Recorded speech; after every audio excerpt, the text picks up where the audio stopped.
আসসালামু আলাইকুম। আন্তর্জাতিক সংবাদের আজকের পর্বে আপনাদের স্বাগতম।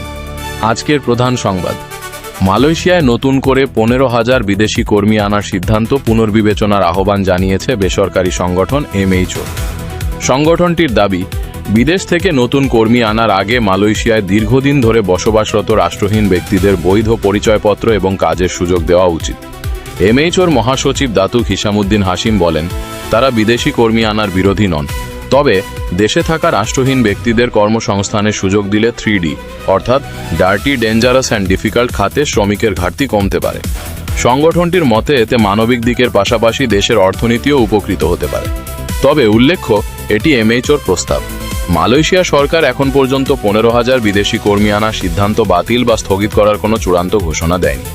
এ পর্যন্তই আজকের সংবাদ। আরও প্রবাসী ও আন্তর্জাতিক খবর পেতে আমাদের সাথে থাকুন। আল্লাহ হাফেজ।